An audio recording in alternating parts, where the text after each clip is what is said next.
A traição conjugal gera direito à indenização na justiça? Essa é uma daquelas perguntas que muita gente faz em segredo, mas que, mais cedo ou mais tarde, pode acabar virando um processo judicial. Afinal, em tempos de redes sociais, casamentos à distância, aplicativos de paquera e contatinhos ocultos, a fidelidade conjugal parece um terreno cada vez mais minado. Mas será que, no Brasil, quem é traído pode processar o traidor ou a traidora e sair com uma indenização por danos morais? Será que basta descobrir a infidelidade e procurar um advogado para sair com o bolso mais cheio, mesmo com o coração partido? A resposta não é tão simples. E por isso, vamos entrar nesse tema com cuidado, exemplo por exemplo, como quem analisa uma cena de crime afetivo com uma lupa jurídica. Imagine os seguintes cenários. Um marido é traído pela esposa com um colega de trabalho. Até aí, uma tragédia pessoal. Mas a coisa muda de figura quando ele descobre que as fotos íntimas dos dois estavam circulando entre os colegas da repartição, antes mesmo dele saber de tudo. Uma mulher é trocada publicamente. O marido posta em suas redes sociais fotos com a nova namorada, mesmo sem ter se separado legalmente, e escreve na legenda, enfim, uma mulher de verdade. Um homem mantém duas famílias em cidades diferentes por quase 10 anos. Ele é descoberto quando uma das mulheres vê sua imagem na televisão, em uma matéria sobre o Dia dos Pais. Ambas se conhecem no cartório. Uma esposa descobre que o marido alugava um flat no centro da cidade, onde mantinha relações extraconjugais com múltiplas pessoas. O nome da mulher estava até na locação do imóvel, e ela só descobriu depois de ser cobrada judicialmente. Uma jovem recém-casada descobre que foi usada como fachada para o companheiro esconder sua verdadeira orientação sexual, sendo exposta a comentários humilhantes quando a verdade veio à tona em um grupo da igreja. Esses casos são hipotéticos, mas inspirados em fatos reais, e todos eles têm um ponto em comum: o sofrimento vai muito além da dor emocional de uma traição. São situações em que a dignidade da pessoa foi profundamente ferida. E aí, sim, pode haver espaço para o judiciário intervir. Mas o que diz a lei? A traição é mesmo um ilícito civil? Pode ou não pode gerar indenização? A traição conjugal, embora não seja tipificada como crime no Brasil, ainda é considerada uma violação dos deveres conjugais previstos no Código Civil. O primeiro deles, claro, é o da fidelidade recíproca. Está lá, bem claro, no artigo 1566, inciso I, que diz: são deveres de ambos os cônjuges, e fidelidade recíproca. Mas essa simples cláusula legal é suficiente para garantir uma indenização? A resposta é: depende. Para o direito civil brasileiro, uma coisa é a traição, um rompimento da confiança íntima entre duas pessoas, e outra bem diferente é o dano moral indenizável, aquele que atinge a dignidade da vítima de maneira concreta, passível de reparação patrimonial. É por isso que a jurisprudência dominante, especialmente no STJ, Superior Tribunal de Justiça, vem afirmando que a mera traição não gera automaticamente direito à indenização. Para que o judiciário entre em cena com uma caneta e um valor em reais, é preciso mais. E o que é esse mais? É a humilhação pública. É o escárnio, o desprezo tornado espetáculo. É o sofrimento que extrapola a dor do fim de um relacionamento e entra no terreno do vexame social, da vergonha exposta e do abalo psicológico clinicamente constatado. Um caso emblemático é o julgado no RSP 13601331SP, onde o STJ decidiu que o término do casamento e a existência de adultério, por si sós, não configuram dano moral indenizável. É necessário que a conduta tenha sido especialmente vexatória, humilhante ou degradante. Essa decisão se tornou referência para outros casos semelhantes. Ou seja, para conseguir uma indenização, a pessoa traída precisa provar que houve violação da dignidade humana, não apenas uma quebra emocional. Outro ponto importante: o adultério pode ser um fator agravante em ações de divórcio litigioso, especialmente quando há elementos de exposição pública e prejuízos psicológicos. Mas mesmo nessas situações, o sucesso da ação depende de um conjunto robusto de provas, mensagens, fotos, depoimentos, laudos médicos e até publicações em redes sociais. E os juristas? O que diz a doutrina sobre isso? Na doutrina, há um interessante debate. Alguns juristas defendem que a infidelidade, por mais dolorosa que seja, faz parte do campo da intimidade, e o Estado não deve ser chamado a reparar toda a dor conjugal. Outros, no entanto, entendem que a traição, quando acompanhada de condutas degradantes ou humilhantes, ultrapassa os limites do foro íntimo e passa a interessar ao direito. O professor Pablo Solzi Gagliano, referência no direito civil brasileiro, já abordou essa temática destacando que, em certas situações, o adultério se configura como ato ilícito indenizável, principalmente quando existe dolo manifesto em ferir a dignidade da pessoa traída. Seguindo essa linha, parte da doutrina sustenta que a traição pode gerar indenização quando há manutenção de vida dupla com dissimulação deliberada, quando a pessoa traída é submetida a escárnio público ou zombaria coletiva, ou ainda quando a traição expõe o traído à violência psicológica, provocando crises de ansiedade, depressão e até doenças psicossomáticas.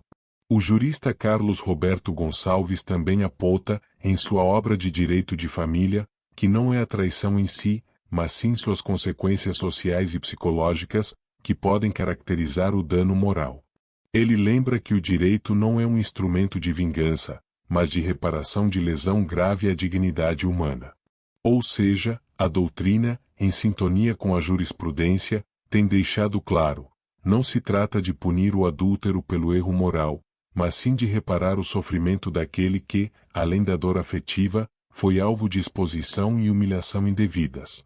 E os tribunais estaduais? Eles acompanham essa mesma lógica. Veja este exemplo julgado pelo TJMG, Tribunal de Justiça de Minas Gerais, a exposição pública de traição, com mensagens íntimas divulgadas entre vizinhos e colegas de trabalho, configura violação à dignidade da pessoa humana e autoriza reparação por dano moral.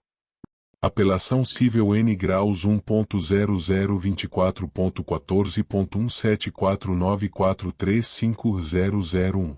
Outro julgado interessante vem do TJRS, Tribunal de Justiça do Rio Grande do Sul, que reconheceu o direito à indenização de uma esposa que foi traída durante uma gravidez de risco, sendo abandonada pelo companheiro que assumiu publicamente uma nova relação nas redes sociais.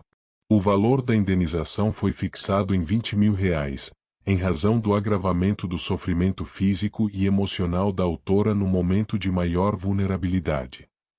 Se a traição, por si só, não basta para gerar indenização, o que, então, deve ser provado para que a justiça reconheça o direito ao dano moral? O ponto-chave é a comprovação do sofrimento anormal, ou seja, aquele que ultrapassa o mero dissabor. Isso envolve reunir elementos que evidenciem a humilhação pública, o abalo psíquico significativo, a violação da honra.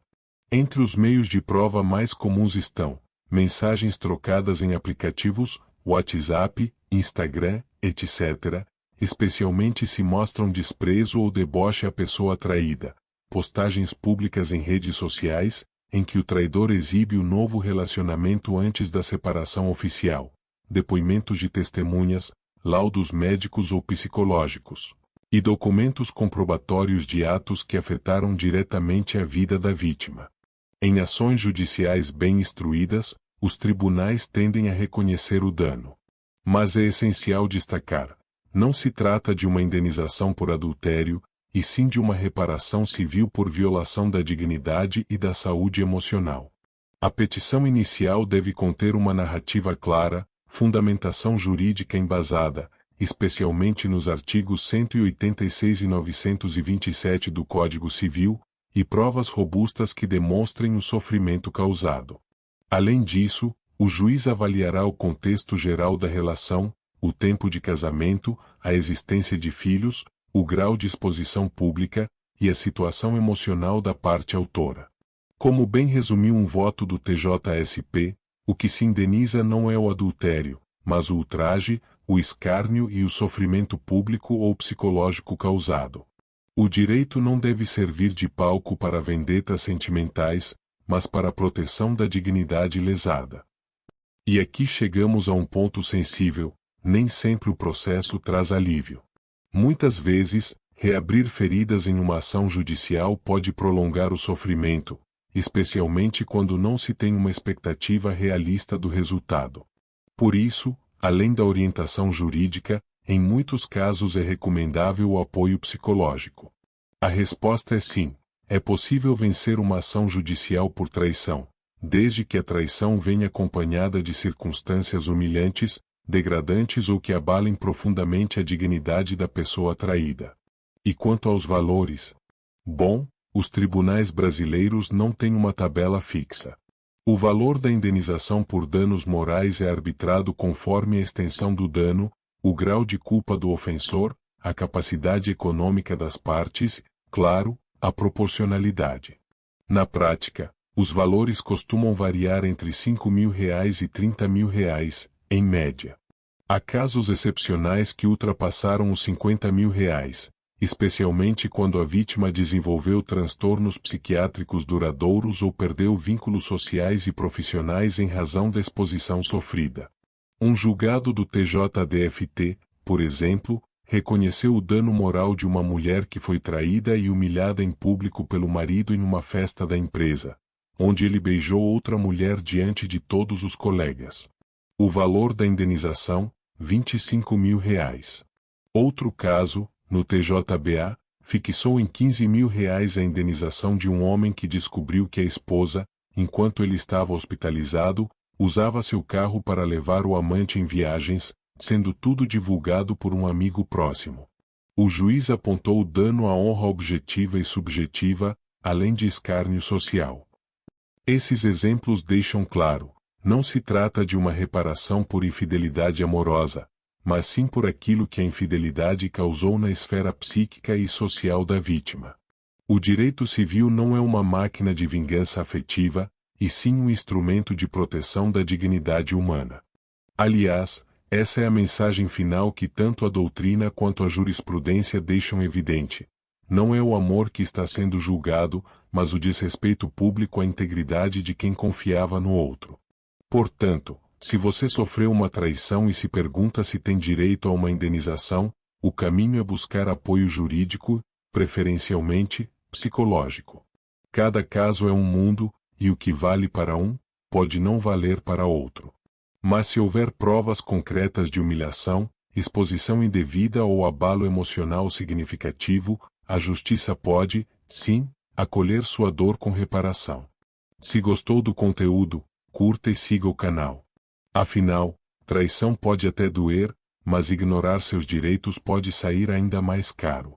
E lembre-se, melhor sozinho com dignidade, do que acompanhado de boletos e decepções.